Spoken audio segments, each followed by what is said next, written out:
Hello and welcome everyone. Thanks for joining us today for our fourth installment in our Green Schoolyards webinar series, Designing Green Schoolyards with and for the school community. We're thrilled to have you and our speakers with us today. My name is Jaime Zaplatosch and I'm the Director of Green Schoolyards for Healthy Communities at the Children in Nature Network. Before we begin, a few housekeeping notes. All attendees are automatically muted, but we encourage you to please share questions in the attendee chat. You'll see that our attendees often have many discussions with each other, but also those questions are going to be what loads up our presenter conversations for question and answer later on in the conversation, or later on in the webinar. If you're having any issues with tech, go ahead and submit those questions into the attendee chat as well. And this our webinar is being recorded, so you can share this with anybody who is not able to participate right now, any colleagues that you'd like to share the information with afterwards. You'll be able to get that information sometime tomorrow along with any follow-up resources. So before I go any further, I'd like to talk a little bit more about the Children in Nature Network. Many of you are likely familiar with the organization, but just to give you a little bit of background, in 2006, so 12 years ago, Richard Louv wrote a book called The Last Child in the Woods, which was really tracking the decrease of time spent outdoors with the increase of mental health issues in children, obesity, depression, ADHD, and really looked at all of the research and correlated those two things together, specifically with the decrease in outdoor time. And there was not necessarily an intention to start a nonprofit as part of writing that book, but the feedback and the input was really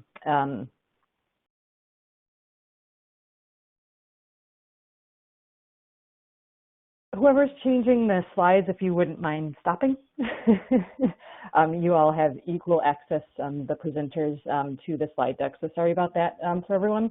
But there was such an interest and feedback, or interest in the book by both people who had never thought about the correlation and those who had already thought about it, who were in the fields of environmental education for a long time, that the network was started as a result. We are, in particular, focused as an organization on increasing equitable access to green space and nature across the country and around the world. And we really, with our Green Schoolyards work in particular, is looking at increasing natural elements, family engagement, and community access for low-income children and children in communities of color, because schoolyards are places where most children are spending a huge chunk of their time, or at least the school is, school time, as well as schoolyards being the centers of many communities. So we are working on a vision with many partners, and this is actually, when I'm done speaking, I can insert the link in here as well, on a vision towards that all U.S. communities will offer access to green schoolyards by 2050 to enhance children's healthy development, community well-being, and positive environmental impacts. And we're doing that with hundreds of partners and sign-ons around the country and the world to work on funding, awareness building, policies, construction, and engagement with the community to really make the foundation, support the foundation so that every community is able to realize this vision by 2050. So before I go any farther, I kind of want to just go into what we define as a green schoolyard at the Children in Nature Network. I know I talk about this a lot during my presentations. Every community should decide what a green schoolyard is for itself because it needs to be locally applicable. But we define green schoolyards as multifunctional school grounds designed for and by the entire school community that include places for students, teachers, parents, and community members to play, learn, explore, and grow. And they can include these features, which you're going to hear more about in all of the case studies that you're going to hear about today. So outdoor classrooms, different types of gardens, different types of play equipment, stormwater capture, trails and trees, And ideally, these spaces are available to use out of school time. So just really imagine if by 2050, if all of our schoolyards look like this, it would really change things a lot. So I'm just going to pause, or actually go through this slide really quickly, and I'll give you the link to the resource hub at the end and in our follow-ups, so you can just see what the Children in Nature Network is doing to support green schoolyards. But we are not implementing green schoolyards ourselves. I think that's the important thing. We're really being a clearinghouse and doing technical support for scaling. So I don't need to say much more on that. We have 3 really amazing programs that will be highlighted today by these 3 speakers that you see on the screen now. Rob Wade, Cassandra Connell, and Mary Alice Lee will be taking us from rural to the heart of New York City in describing what their schoolyard programs look like, and the many manifestations of both the program elements as well as the ways that they engage with the school community. We decided on this webinar topic because we heard from you all as participants in the last webinar that how the tools and how to engage with the school community for design was really important to you, and you needed to hear more and understand more about what that looked like. So at this point, I'm going to hand this over to Rob Wade, who is going to talk us through his Learning Landscapes work.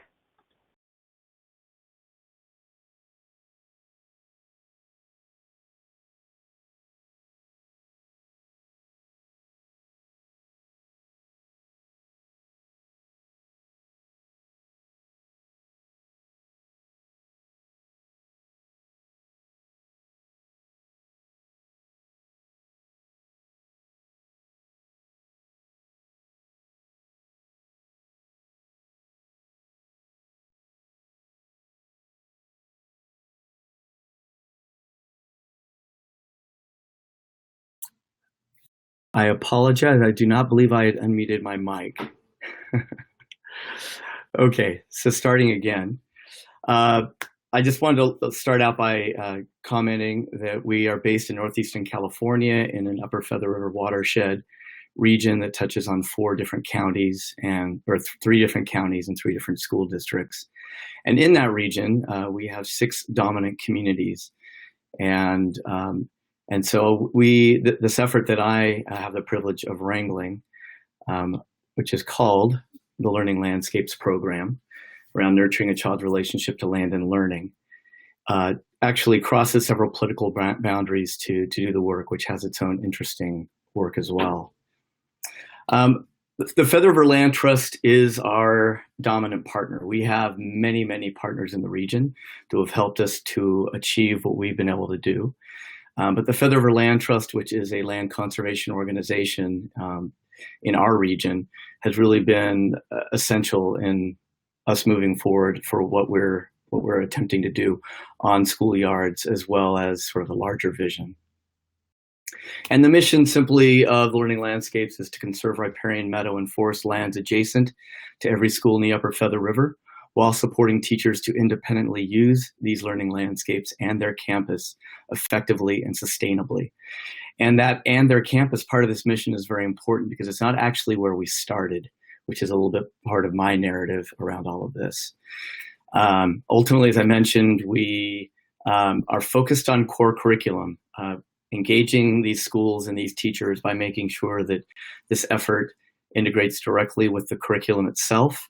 And we have 3 school districts in 3 counties, 18 schools, 2,500 kids. And we are K through 12 with many, many partners to make this all work. And it really all started 16 years ago. This is a short video that I'm actually going to pass on so I can tell a little bit more of the story. So of those 6 dominant communities, this is a map of one of them. This is Portola. And in Portola, there is a K-6 site. And then there is also a 7th through 12th grade junior senior high school site. This is a little map of the elementary school. And what you might see is that it's not all built out. One side of it is, the other side is quite open. It's a very unique property in our area in that it actually has Forest Service land adjacent to it. And then the high school itself is also on the edge of the town and has access to some natural areas. But one thing that we found in working with our schools is that most teachers weren't ever leaving the campus. When you have to rely on buses and budgets to achieve your goals in nature connection and outdoor learning, it really can limit you what you do. So we really wanted to kind of refocus our efforts to the ground at the kids' feet right at the school. So essentially, Learning Landscapes focuses on site conservation, design, and infrastructure. The idea of building it, and hopefully they will come. As you'll see here, there's 15 campus outdoor classrooms for all these campuses in the area. And each one has outdoor seating, signage, a trail, many habitat restoration projects going on throughout the schools, as well as a school garden, which is wrangled by another partner. Okay, I am actually hearing that nobody can hear me, which I don't know what to say about. We can still hear you, Rob. Oh, you can hear me. Okay, I saw that you can't hear me, so I just wanted to make sure we're fine. Okay. That was I was like, you missed the last 4 minutes. Yeah. I was a little worried. No, okay, good. I apologize. Okay. And then the other bullet on this slide specifically is that there are 16 adjacent off-campus sites. So this is where we actually started. Our goal was to conserve a filled campus that was within a 10-minute walk of every school in the area. And so while we see this as part of our larger vision, I'm focusing most of my remarks on the campus itself today, but I do want to also reference this larger neighborhood frame for us, because it was important for us to also provide some additional amenities off campus where we could. And so ultimately, the enhancing of the attributes of the school sites, as well as these additional areas, went through a whole process of inventorying and mapping the campus thoroughly with the teachers and the students for what assets and attributes were on the campus, both curricular as well as recreationally. Identifying the access, safety, restoration, and instructional issues and opportunities, which was very important to demystify teaching outside for our teachers and to make adjustments to the campus and to the land itself, so that so ultimately teachers have many causes and a larger draw to use the space, not just during recess and open time. And so we created an overall work plan for the site that addressed everything from access to entry, safety hazards. You can see all of that on the slide here. And our partnership started with the school itself, working at the high school and junior high school level with the ASB leadership class and the student leaders, working using senior projects, and then many staff meetings, which happen on a regular basis, both as we were building and designing this, as well as we maintain our relationship there. And then ultimately extending out into the community to collaborate with many different partners to do all the infrastructure that we're working on. And so what I'd like to do is kind of move into some of those images and talk a little bit more about that. But one thing I want to be very clear about is we wanted to build something that was never going to go away, which is kind of an audacious thing to say, but we wanted this to really stick.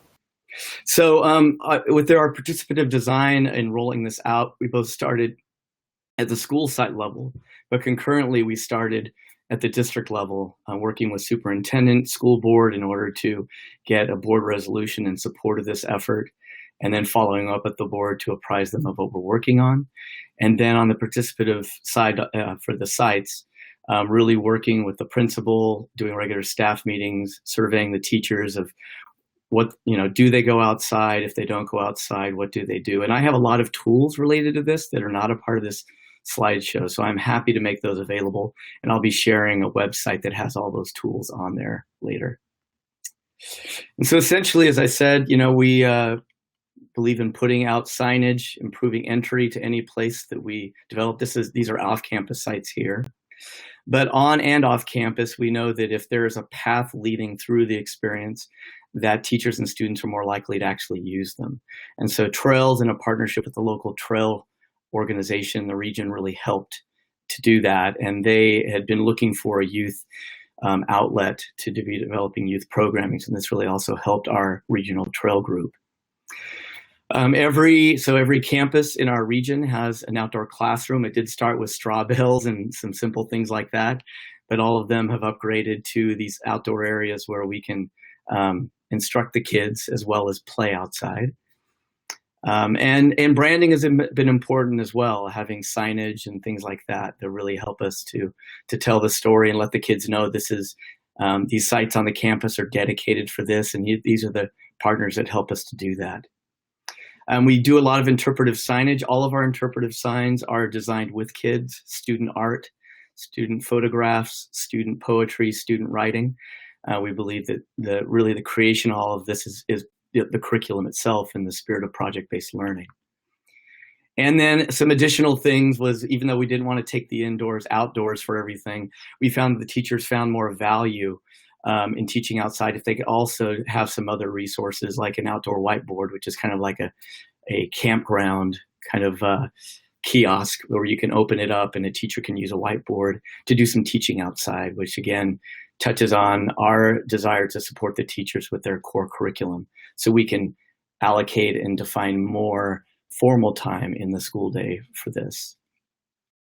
Now, once we built out the facilities and all of that, though, we knew that it didn't necessarily mean that anything, that the teachers were going to use it. So we knew that we had to very much support the teachers to give them the training they needed, the coaching they needed to teach outside, gear, supplies, and all those pieces, as well as the tools and resources. And so just some of those, every teacher we decided to deck out as an outdoor teacher, because if the teachers had the personal connection with the outdoors, we knew that they would pull it in professionally more. And we provided a lot of books and resources, literature, nonfiction and fiction, many teacher trainings, getting them more comfortable to be outside, and then having classroom and school tools so that we have a class set of binoculars, field guides, things like that for the teachers and the students to use, as well as backpacks. These are our Learning Landscape string backpacks, which the kids all really love. And then getting these teachers as the gatekeepers to get kids outside, because we know that if the teachers are not going to bring them, the children outside, it's really not going to happen. And as I mentioned, many partners showing up. The Forest Service, we're not on Forest Service property very often, but the Forest Service biologists are partners with us, coming in and leading outings for teachers, as well as being dedicated scientists for the schools. Trout Unlimited, Plumas Audubon, you can see all these logos that really kind of do all of that. I know that I am coming to the end of my remarks, and I apologize for that first minute of loss. I'm just going to hit a couple of things and extending my time just slightly. We also realized that we needed more of a curricular frame to support this, so we created this program called Outdoor Core Mountain Kid. And Outdoor Core is our curricular strategy, and Mountain Kid is our student culture to make it exciting to be outside and effective for teachers to teach outside. So every grade has its own theme, as you can see, going from kindergarten, first, second, up through elementary school. And then we even designed logos and putting all these pieces together to make a compelling narrative for the kids. And so each year it was not redundant. The kids didn't go out and do the same education. They were looking through the eyes of insects in first grade, through reptiles and amphibians in second, mammals in third, in fourth grade moving into trout, and the aquatic in fifth grade moving into birds, and sixth grade being our watershed year. And all the way through, we use field journaling as an important tool. And it's really been an incredible tool for us to doing scientific inquiry and engineering design using field journals and three-dimensional learning through next generation science.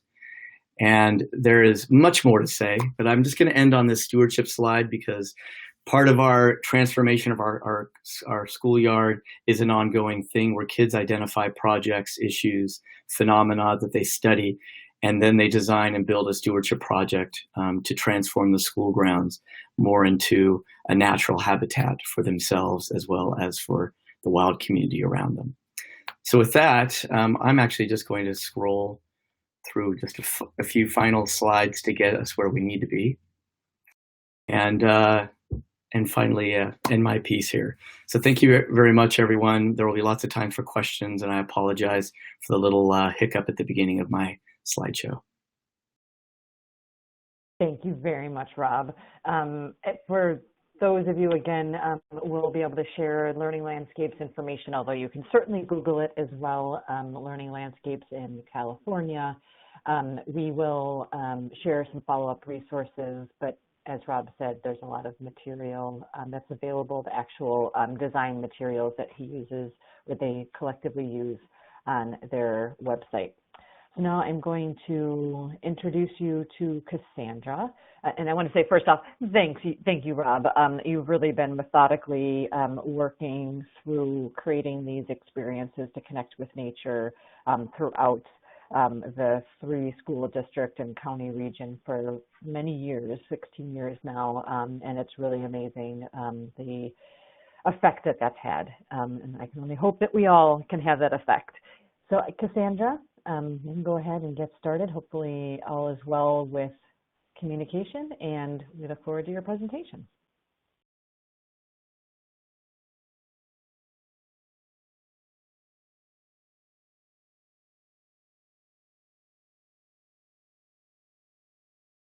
Is that I typically go into schoolyards and teach students anywhere from kindergarten up to grade 12 about different things out in their schoolyard. So we've done programs where we're looking at invasive species. We've done programs where we are looking at different aquatic creatures that they have in their water system there. And then a really cool piece of my job is that I get to work on this schoolscaping project. So we were actually approached by one of our local school boards. So the Simcoe County District School Board found that they had some funding available in their board to be able to support some really cool augmentations of natural features in their school. And they had a bit of an existing partnership with our Conservation Authority, and we were able to come up with some really cool ideas. And we weren't the only partner that we recognized that was important to kind of get on board with this project. So there were a lot of other community partners that both the school board and our Conservation Authority reached out to. We had some support from the Simcoe Muskoka District Health Unit. We even had people from the city come out and help with specific projects. Local businesses sponsored pieces of this event. So they became community pieces, which I think was really, really important. We also wanted to look at stakeholders. So who was going to be important to have at the table in terms of not only using the space as a schoolyard teaching space, but also as a space that the community would be able to use after hours as well. And we also looked at funding. So some of our sites got funding from places like Canada. Our Conservation Authority offers some grant funding as well. So we wanted to make sure that we looked at all those pieces as we were starting up. Who are our stakeholders? Where is the money coming from? And what exactly do we want to do? And that led us to this project implementation plan. So we kind of divided it up into 3 steps, but each of those steps had a lot of other pieces involved. So to start with, the school board designated 5 schools that were within our jurisdiction.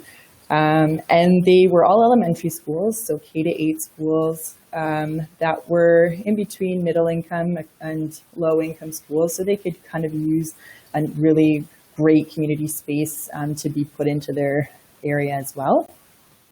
And so we met with each of those schools. We met with the principals. We met as a group to kind of collectively figure out what could we do in each of these sites. And that followed up with a schoolyard assessment that some students completed, and I'll get into that a little bit on the next slide. We did things like teacher surveys. So how were they feeling about their schoolyard as this project was beginning? And following that up as well at the end with how do they feel once we put these projects in. We developed reports about those initial findings. What did we originally see in these schoolyards? And then once we figured out what we wanted to put there, we had steps for implementation. So it was really student-based. We wanted it to be a stewardship program where the kids were the ones putting their hands in the ground. They were the ones doing the really big, heavy work of installing things like trees and shrubs because we wanted that sense of ownership. We wanted them to build it and it to be a part of their schoolyard and their story. And then once it was installed, we did a lot of follow-up from reporting. So we've offered things like teacher PD sessions and some extra documentation as well to kind of help teachers along with this process. So the site surveys was kind of the first step at the school level, where we started kind of figuring out at each of those sites, what exactly did they have? So we had the students complete worksheets similar to the ones in this slide deck, where they would tell us, where are the kindergarten kids playing? Where are the primary kids playing?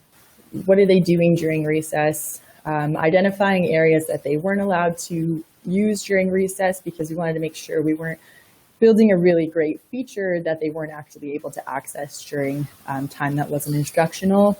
We wanted to know what they were doing. So were they playing sports during recess? Were they drawing? Were they talking with friends? Sort of where did their interests lie? As well as what areas they were already using for things like outdoor learning with their teachers. So some of the schools we worked with were very fortunate in that they were very close to some of these small corridors of forest, but not all of the schools that we were working with had that availability. So we wanted to kind of see the full picture of what was already existing. And that went hand in hand with a teacher and student survey as well. So we had the students complete these site surveys. They gave us information about their schoolyard. And we also gave an online teacher and student survey that we had them either fill out as an entire class or as individual students that asked them kind of similar questions in terms of how often is your teacher taking you outside? Where are they taking you? What are you learning about? So that we could take this information and build it into what the future would look like. We wanted to build something that was going to cater to most of the students as well as the teachers. So we wanted to know, probably the most important question was, what do you want to get in your schoolyard that's going to help you to enjoy that space more, that's going to help encourage teachers to bring their kids outside more, because we've learned over time that it's not always a case of if you build, they will come. You can put some really beautiful things in the schoolyard, but if it's not something that was desired or something that they know how to use, it can be really underused. So we wanted to make sure that we kind of had that buy-in right off the get-go. And we learned a lot. So the very first school we did this with, we asked some really open-ended questions about what they wanted in their schoolyard. And we got back things like soccer nets and basketball nets, which really wasn't what we were kind of going for. We were looking more for those natural elements. And so it is a bit of a process of just failing forward. So taking what didn't really work the first time and we tweaked it quite a bit more as we moved through the remaining 4 schools, so that what we came up with was a lot closer to those examples you're seeing on the screen right now, where we were having students go out and look for the different types of plants that they had in their schoolyard so that we could get an idea of what already existed. Were they invasive or native? How could we add to that space? Looking at the different types of trees they had, but also things like areas where there's shade. Did they have a lot of shade? Did they want more shade? We really wanted that big picture. And those site surveys kind of led us into planning for what we were going to create. So we took all that information and we gave each school a document back that showed them all of the information that we had collected and gave them some recommendations for what we thought would be the most advantageous for them to put into their schoolyards. So what's really kind of unique about this project was that each of the 5 schools that we were working with had an existing feature that was actually kind of causing issues in their schoolyard. So if you look at the photos in this slide, you'll see that it's on a pretty big slope. So this slope was actually causing some erosion and drainage problems in the school, where it was really, really slippery and icy. Kids were sliding down it, but it was really close to an existing wall that was kind of dangerous. And it was really, really ruining the roots of any of the trees that were around that area as well. They were becoming really eroded. A couple of them had actually died. So we tried to tackle the areas that would have the biggest improvement first. that was kind of the best place that we thought to start. So each of these schools was given 2 to 3 different phases in that package. We sent them all to the schools, and then from there we kind of consulted with them and said, okay, here's our recommendations. What do you guys think? What would be the best way to move forward? And with representation from the school board, as well as the school community, we kind of decided on which projects we would start with. And all of those projects were student-driven and community-supported. So that's probably one of the most important pieces. As you can see in these photos, those are all students and their families that are putting the shrubs and trees into the space that we had created, with support from a lot of different community members. So we had the health unit there. This event in particular had a land acknowledgement by one of our Aboriginal community members. So they were really great opportunities for learning as well, just in the actual install. So you can see from these pictures, it was a big difference that this space made. You can see where that water, as it was moving down that slope, was really, really eroding into that hill and just making it not a great space for students to be playing, versus the finished product, which was all installed by students with the exception of the armor stone. Any of that bigger stuff, we had a contractor come and do just because it required really big equipment that wasn't safe.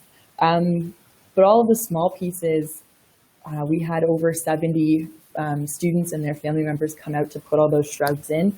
And I mean, to this day, we're getting emails from the school that we did this project with saying, look, it's working. You know, after last winter, our hill, it doesn't look like that. It's all held together, which is really, really amazing. And sort of the last piece of this is the reporting piece and the next steps. So once we had this install complete, we went back and we developed a final report that just detailed everything that we had gone through. So what did the process look like? How did we get here? Just documenting what had happened and what we had learned. And an accompanying piece to that was this Schoolscaping manual that we developed. So we did a few different projects in these 5 schools. We put in things like outdoor classrooms, we put in chalkboards, we put in things like pollinator gardens, but we wanted to make sure that the schools knew how moving forward they could continue the additional phases we had recommended. So this Schoolscaping manual outlines a bunch of projects that are approved by the school board already, and gives them an idea of how to get going. So it'll show a photo of an example of what one of these things looks like. The manual tells them the educational benefits of putting these things into the classroom, the average cost associated with that, the requirements for space, especially for some of the bigger projects, installation timelines, so when do things need to be put in the ground? Is it the spring? Is it the fall? And the required maintenance, which is a really important piece of that, because you can put in a lot of these really beautiful spaces, but if you don't know how to maintain them or the level of maintenance that they require, they can get really kind of dingy looking if no one's taking care of it. And so we really wanted that ownership piece to be important, and them to kind of know what they were getting into.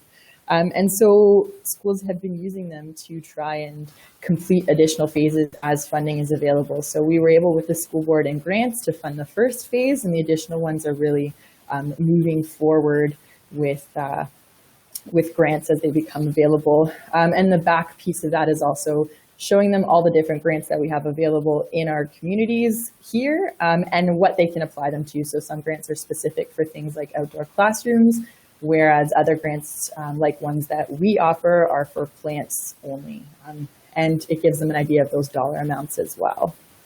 And the last piece is just that ongoing support. So teachers, we find, are either very, very accepting of outdoor learning, or it makes them a little bit nervous. And so the last piece that we sort of tried to help make these spaces work was to offer teacher professional development at each of these schools, where we would have the teachers come out with us for as short as an hour up to sort of a half a day, where we would offer them just ideas of how to use this space, what you could teach here. And so we developed this Outdoor Learning Sparks really quick matrix that gives quick ideas about how you could teach a math unit outside, for example, and checks them off by grade and by the curriculum unit. So for example, if there was an idea, it could be checking off the language arts curriculum and the math curriculum. It's not showing you the exact ones, but you would know that there's a piece of it in there. So it's helping them figure out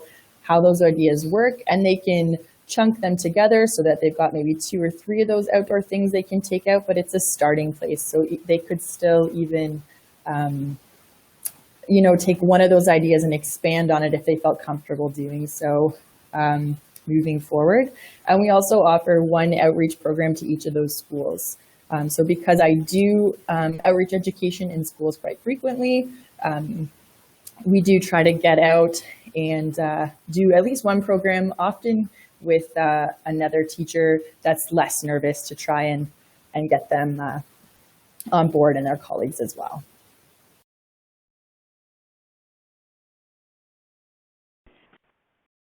Hi, this is Mary Cassandra. Yep. Okay, go ahead. Go ahead, Mary Alice. Hello, everyone. This is Mary Alice Lee from the Trust for Public Land. We're a national nonprofit dedicated to putting everyone within a 10-minute walk to a park. In New York City, we have designed and built 200 playgrounds, putting 4 million people within a 10-minute walk of a park. We're very excited because our 200th playground is opening next week in Brooklyn. A lot of our sites are basically, we're transforming New York City Department of Education schoolyards from asphalt schoolyards, often used as parking lots, into the picture on the right, beautiful schoolyards that are used by the school during the school day and the community after school and on weekends. And a lot of our playgrounds include things such as turf fields, outdoor classrooms, learning gardens, play equipment, trees, running tracks, basketball courts, chess and checker tables. Really just, each is different, but they tend to include a lot of athletic facilities as well as a lot of greenery, because that's very important to us. One of the special pieces of a lot of our playgrounds are the art in the picture on the right, which is a site in the East Village of Manhattan. You can see color seal that was designed by the students that we were able to paint on the ground, so their stamp is really on their playground. What we really believe at the Trust for Public Land is that the users of the park should be the designers of the park. So we have a curriculum that we work for 3 months with a school, meeting at least once a week with the students, as well as the stakeholders, the parents, teachers, the custodians, the physical education teachers. If there's a block association, PTA, or an after-school program, we're involving them too. For us, it's so important that we're getting as much input as possible to create the most successful playground possible. So in our curriculum, we work with elementary, middle school, and high schools, and so we just adapt it to the ages. And in this picture is actually showing us out on a before version of a schoolyard where we are talking to the kids about the existing conditions. So one of the things we do in the beginning is to take them out and talk about what happens in the yard currently, and what they would like to be able to do. And so we talk about where there are puddles, where there might be fights, where there's no shade, where it might be really boring, and then we talk about what kind of things they're interested in having in that place. We have the students create a survey, so the whole entire school gets to vote on what they most would like to have in the yard, and then we use that information to design the schoolyard. So we make sure that the top 20 voted on activities are included in the final design. We use construction paper templates to figure out how things can fit with the advice of the landscape architect. So she might remind the students that basketball courts might not be put against the line with the neighbor where their bedroom might be. It might make more sense to put the basketball courts by the school cafeteria, things like that. We also talk to the kids about the budget, how much money there is. In general, our construction budgets tend to be $1 to $1.5 million. And so it sounds like a lot of money, but it actually isn't. A lot of it, as anyone knows in construction, has to really go underground to fix what's underneath before we can then start spending money on the fun stuff up above. And we also talk to the kids a lot about the people who will be using the park. So not only them, but perhaps their younger siblings, their older siblings, their parents, grandparents, people from the community. We also talk about just equity, that there are some things that girls or boys might be more inclined to do, but that it's important that there's opportunity for everyone. At one site in the Bronx, we just finished, the girls actually asked for one of the basketball courts to be painted pink, because although they're welcome to play basketball on any court, they thought that the boys might not be as interested in playing on the pink court, so they'd have a little bit more of a chance to be able to play basketball. And so we definitely look for things, especially as we go into middle and high school, where we see that girls tend to take a back seat to the boys in a lot of activities. We really want to make sure that there is space for the girls to feel comfortable. So we put in things like outdoor ping pong tables or stages where the kids can dance. We do yoga circles, things like that, to make sure that we're encouraging girls to be able to move as well, and to give them spaces to feel comfortable. And so that's something that we really discuss with the kids during the process. We also talk a lot about green infrastructure. New York City is one of the older northeastern cities where we have issues with sewage overflow. So when there's very heavy rains, which seem to be happening more and more often, especially this summer, we unfortunately, the excess water that's in the sewer system overwhelms the sewage treatment plants. And what that means is that, unfortunately, raw sewage can be released into New York City's waterways. And so one way to combat that is to put in, more permeable spaces. And so that's where our playgrounds come in. A lot of the items that we have in the playground are permeable. And so we're, in this picture, we have sort of literally a suitcase that opens up with a mini version of a city street, and we're really talking to the kids about what happens when it rains, how the water goes through the city sewer system, and unfortunately can release raw sewage into into the neighborhood waterways. And so we describe the problem, and then we talk about what we can include in our schoolyards that can help solve that problem. And so obviously things like permeable pavements, like plexi-pave, or pavers, rain gardens, or athletic fields act as a drain, which is fantastic. We have gravel underneath, which I'll show in the next picture, that promotes infiltration. Obviously trees and the gardens that we put in, and then also green roofs.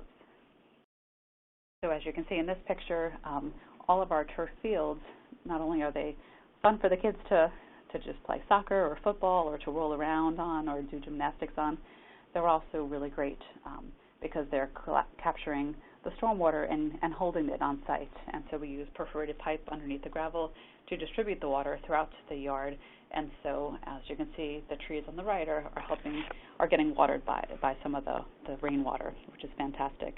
And that's much better than having the water go into the city sewer system and contributing to the problem of overwhelming the sewage treatment plants.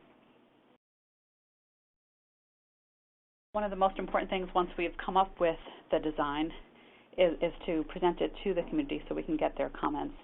Again, we really want the involvement of the community because they're going to be the eyes and the ears of the park.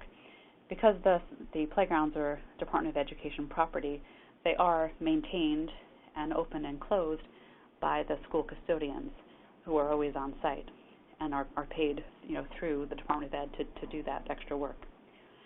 However, because they're opening and closing it, the custodians are not always sitting there watching what's happening, and so that's why it's very important to have the community feel that they have ownership over the site. And so they can say, I was involved in the design, so I'm going to care about what happens in this yard. Or also, I decided that there should be a running track there, so I'm going to, use it very often because it's exactly what I had wished for in the neighborhood. It's really exciting when we have an opening day. We invite the whole entire community in, and it's a really great celebration. And I think, a lot of what we're putting in, not only is it the athletic equipment, but it's also the outdoor classrooms and the gardens. And so one of the things that we try to do is to work with the students of the school to help plant the gardens that we're putting into the schoolyard, so they not only are involved with the design, but also are involved in creating the space as well. And so the kids help decide what plants are going to be in the yard, and then they help plant them. And then it's also their responsibility to help with the teachers that we've worked with and the custodians that we've worked with to help maintain the yard through weeding and watering and so forth. And so it's a really great opportunity, I think, for a lot of the city kids who don't have their own backyards, because as you all know, New York is a very urban place.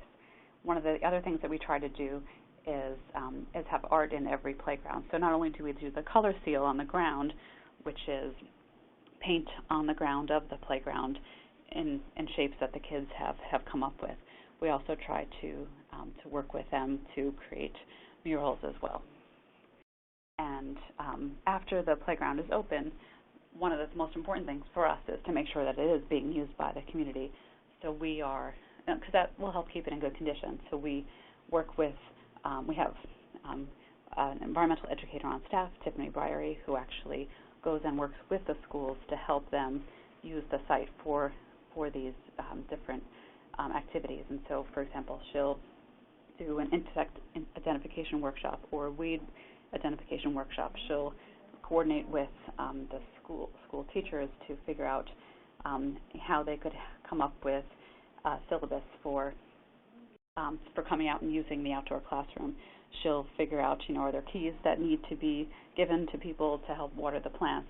She'll help with all of that coordination, because schools are sometimes very willing to do things like that, but they don't always have the infrastructure to make those little things happen, like where's the hose stored, and are there trowels that the kids can use. And so she'll sort of help figure that all out, which is really great.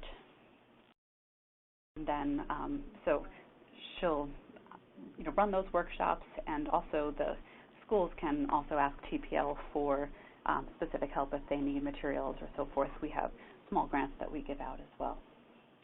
And I think one of the most exciting things is when we're able to harvest some of the vegetables that we plant, and then the kids can make a salad or other things. It's very fun. We are always looking for new ways to bring the community in. At this particular school, they have one of those bring a book libraries. We've also done film events, basketball tournaments, harvest fairs, pumpkin fairs, all sorts of things. And so, for us, it's just very important to keep being able to have that connection to the community. And as I said, we're just very fortunate to be able to have the school custodians who are there on a daily basis to open and close the yard, so that the yards are open from 8 a.m. to dusk, 7 days a week. And obviously the community can't use it during the school day because the school is using it, but right after school, the community is welcome in. I'll turn it over to you, Jamie. Thanks, Mary Alice. I hope you all were able to find some connection with the space that you are in, and potentially even inspiration from other geographies and size and type of community. So again, we went from very rural to super urban in the way that we looked at the programs.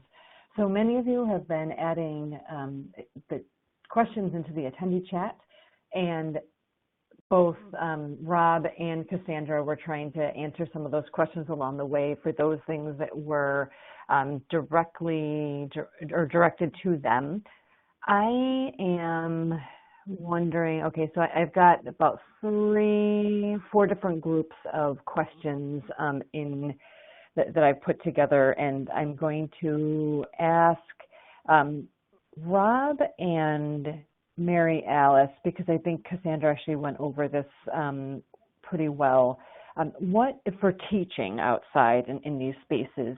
What kind of training do you provide for teachers to get comfortable using the spaces, and how much time, which I feel like may be a really difficult question to answer, do your teachers spend teaching outside?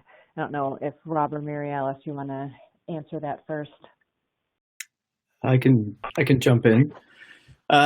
We knew that it was going to be critical because the teachers are the gatekeepers to the formal instructional time, which is most of the school day.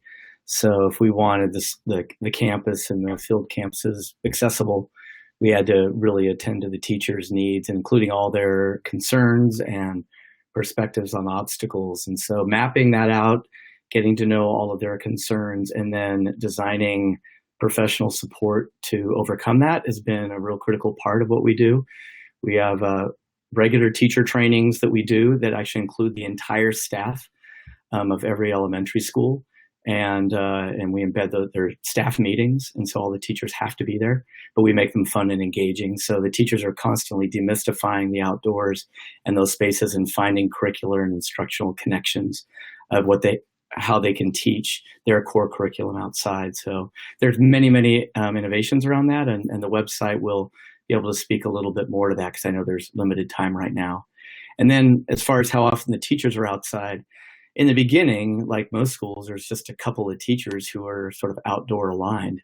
And so our goal was to get every teacher using the outdoors. And, over the 16 years we've been working on this, we now have 100% of our teachers in the region, in every school and school district, participating in this program. The average use is 9 times a year of the off-campus sites, which basically amounts to monthly.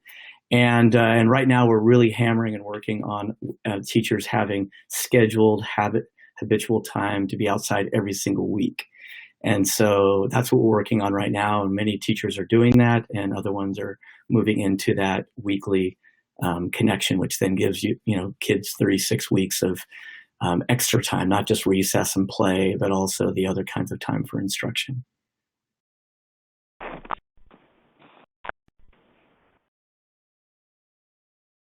And this is Mary Alice, just answering for New York City.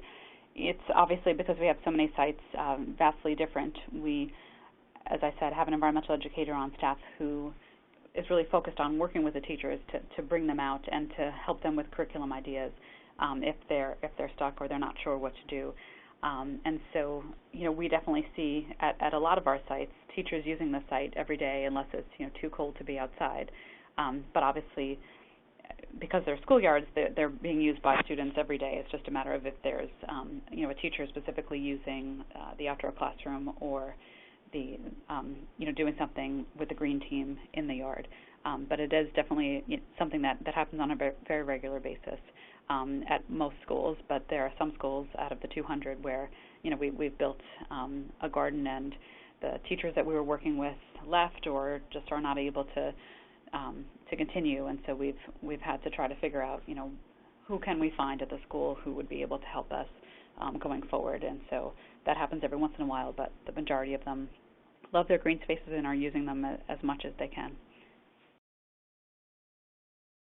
Thank you both. I'm going to go into a community question and direct this first to Cassandra and then Rob, because Mary Alice covered this really well.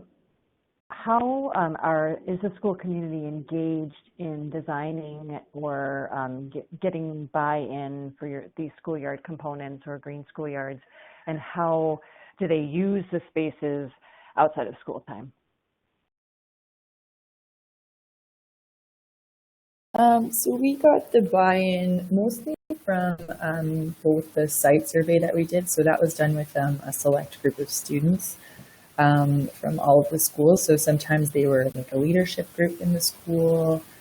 We had one school that it was their student as researchers, but we also had eco teams as well that completed that sort of site assessment to let us know what the school board was, or schoolyard, was being used for, but kind of give us a feel for what they were interested in and seeing as well. In terms of the physical design, the students weren't so much a part of that piece, but we got back from those surveys. Can I interject for a minute? Yeah. Just to not, I think the question was very much focused on the surrounding community and not the students. So just if you could talk about their engagement in use, and if they're not, I think that they are though, that's fine. You can just say that they really aren't, but thinking about the it would be after surrounding the school. Mm-hmm. Yeah, after school, it would just be students with their families. So like one of our really low-income schools, they're putting in a community garden in the schoolyard where they're growing fruit trees, was part of one of their projects. So the kids are caring for them, but because it's a low income community, they're also getting a source of food from there. So it really depended on exactly the geography of that school, how much the community was using that space.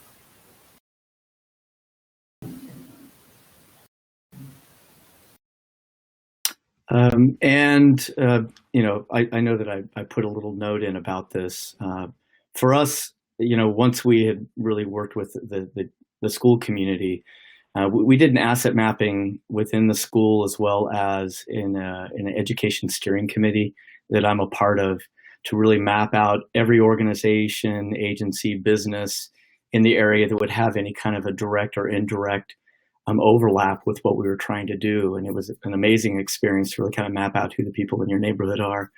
And then what kind of resources they might bring to bear. And then it was following up with each of them to kind of confirm that resource, that mission fit for those different organizations, and then make requests about participation, whether it was landscape architectures or restoration professionals, scientists, people with a backhoe. A lot of times in rural areas, we do things just because we know our neighbors and we call out those favors. And a lot of what we put in on the school grounds, while it was done with our facilities and maintenance and custodial's blessing and collaboration, most of what we put in was donated. And so they pretty much just opened the gates, and our community came in with the teachers and students and helped to build this little by little by little, with the idea that we would only install something that we had full confidence that we could maintain and utilize. And so we wouldn't have to back away and apologize later. So hopefully that attends a little bit to the question. Yeah, it does. Thank you. I feel like we only have 2 minutes left, and so I'm not sure we really have enough time for another question. So I'm just going to close us out here. Thank you all for participating in today's webinar, for both asking your questions, being online, and then Rob, Cassandra, and Mary Alice for being our gracious presenters today.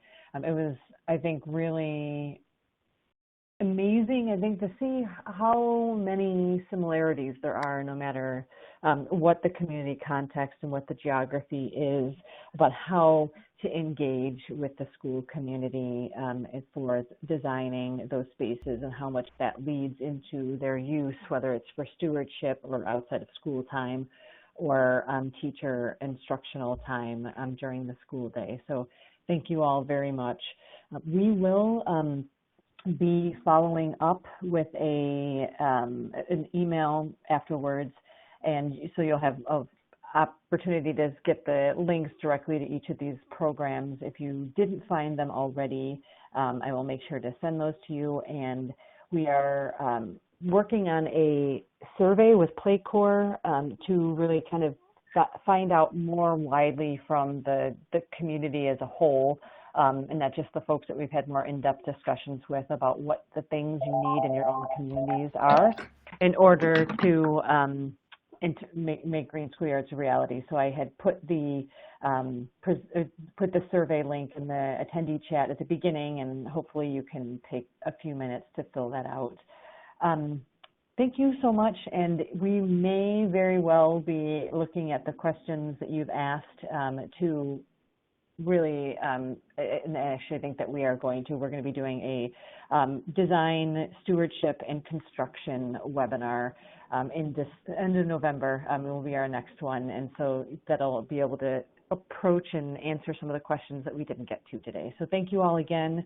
Have a wonderful rest of your day, and have an amazing week.